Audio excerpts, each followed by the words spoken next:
In this lecture, we'll be looking at the different number formatting options that Excel has and how they really work. For that, let's use our second sheet in our data. Right now, we do not require the example sheet from the previous lecture, so what we can do is simply delete it. I can right click on it and select delete. Excel will ask me if you want to permanently delete the sheet, and I will click on delete. That is yes. Coming to other details sheet, here we can fill out a few details of COVID in India. So for example, the first thing that we have here is cost of a test. Let's say the cost of a test is 4,500 rupees. So I'll type down 4,500 and hit enter. Then the number of tests conducted in India. Let's say that is, let's keep a simple number. So let's say that is 1 lakh. Okay, so 1, 2 zeros, and then again 3 zeros. Hit enter. Coming to mortality rate, let's say that is 3% in India. So I'll simply write 3 here. Okay. Date of data record and time of record is something that we'll be looking at a later stage. Let's start off with the first number that we have here, which is cost of a test. Now, this 4,500, that is this number, is not just a random number. It's not the quantity of tests, that is how many tests were conducted. That is actually the price of a test. It involves a currency, which in this case is INR, right? So I simply do not want to give 4,500 as the number for the end user. What I want to do is to actually write a rupee symbol here. But how do I do that? Should I actually have a rupee symbol copied from somewhere and then inserted here? Not really. Instead, what you can do is take the help of Excel's number formatting options, which is this section under the Home tab. So at the top, you have a drop down. What you can do is simply go to a cell, go to the drop down, and inside that, you have the option of making it as currency. Once you click on it, Excel automatically adds a rupee symbol here and 2 zeros after the decimal. Now notice that this is not manually added by you. So you don't actually add the rupee symbol here. You do not actually have this .00 typed in. This is just Excel's way of showing your data. So understand that the various formatting options that you have here is just the way Excel shows your data. It is not really a change that you have made, right? So here, if I zoom in a bit as well, what you can do is actually remove these 2 zeros, because that is something that we don't really require. We do not have our test cost in paise. It's not 4,537 paise or 54 paise. It's exactly 4,500. So what you can do is remove these 2 extra zeros. But if I try to edit this cell by double clicking, you can see that I only have 4,500. Nor do I have the rupee symbol, nor do I have that .00. So how do I remove that .00? What you can do is select that cell, and below the drop down, you see these two buttons, increase decimal and decrease decimal. You can make use of that. So clicking on these buttons either adds a decimal or removes a decimal. If you click on it once, for example, if I click on decrease decimal, it will remove 1 decimal at a time. So if I click on it right now, 1 decimal has gone away. If I click on it again, the second decimal has gone away. If I want to bring in a decimal, I can select increase decimal like this. Now, understand that this actually rounds off your number. So for example, if I had 4,500.587 rupees, which is my cost, I could go to again drop down currency, change it to currency. I already have 2 decimals here, but my data is 0.587. Where's the third decimal? It has been rounded off to 59. Why? Because 7 is greater than 5. So it automatically adds 1 to 8 and makes it 9. So your data becomes 0.59. Now, if I wanted to round this off to only have one decimal, so if I try to decrease a decimal, it would again round off my data. So this 9, because it is higher than 5, will be added to 5 here, and this 5 will become 6. So if I click on decrease decimal, you can see it has turned into 6. Because this is 6, if I try to remove one more decimal, that is have no decimals in this data, my 4500 will become 4501. So remember, these buttons actually round off your data to the next decimal. It does not remove that extra part of your data completely. It simply rounds it up. Okay. Now that we have this data here, what I can do is remove the extra decimals. Coming to number of tests conducted in India. So what you can do for this data is go to the drop down and make Excel realize that this is a number. Okay, so we already looked at currency. Now, what we can do is specify this as a number, because this is not really a currency, it's just a number. If I click on this, it adds that .00 at the end.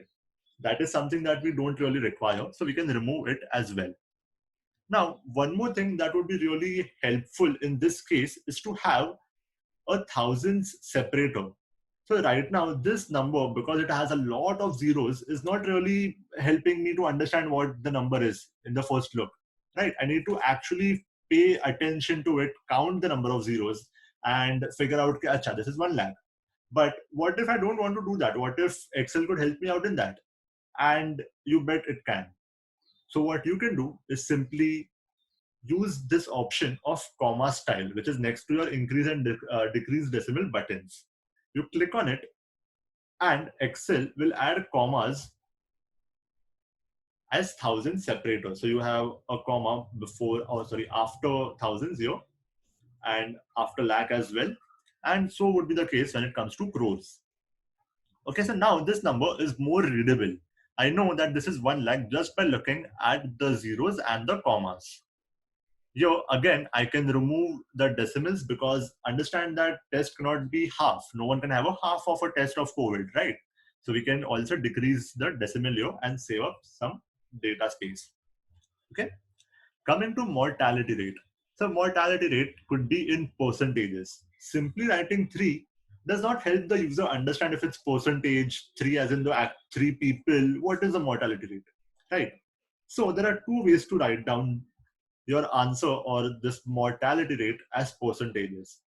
The simplest and the easiest way that I would recommend you all to use is typing in 3 and then percent. So once I hit enter, I go back to this, you can see that Excel has automatically recognized this as percentage. If that was not the case, your cell would be set to general. So notice that if I click on this cell or this cell, whatever cells do not have a specified formatting will be set to general. Okay, general is basically Excel's way of telling us that we haven't selected any type of formatting to this cell. We haven't applied anything to this cell. But once we do that, once we change it to, let's say, a currency or a percentage, you will see that Excel is now displaying that information here in the dropdown. So here you have percentage. You can do the same. For example, if it was 5%. Right now, if you look at this cell, it is set to have no specific formatting. But as soon as I type 5% and hit enter, it changes to percentage. Another way to make this a percentage is to write the actual percent, then go to the drop down and change it to percentage. So for example, if I wanted to write 3% here, if I write 3 here, go to the drop down and then try to change it as percentage, see what will happen. Instead of changing it to 3%, Excel changes it to 300%. Now, why is that the case? Why does Excel do that? Does it not understand that 3 is actually 3%? Yes, actually it doesn't. What you need to do is to actually type your percent from 0 to 1. Excel understands that language.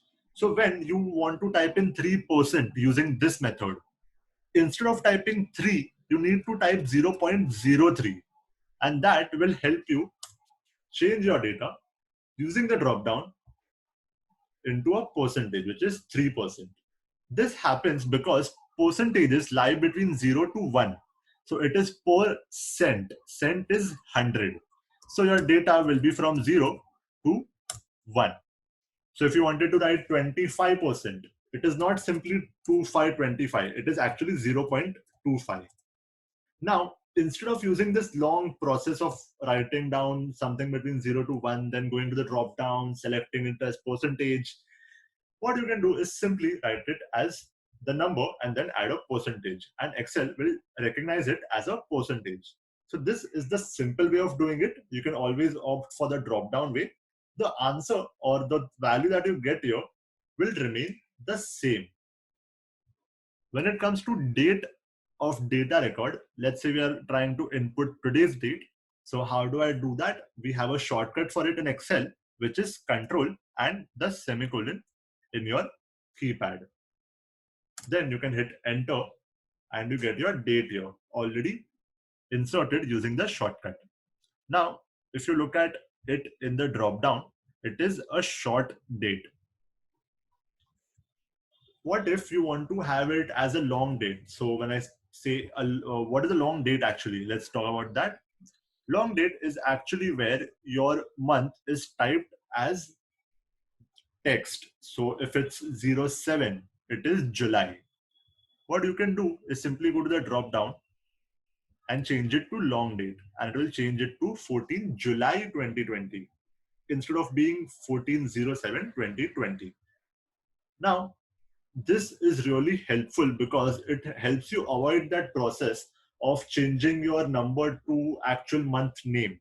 Right now, we only have one cell which is having dates, but when you actually work with a lot more data, you will see that you will have a lot of cells having dates in that particular format. If you want to change it to a long date format, this is the easiest way to do it.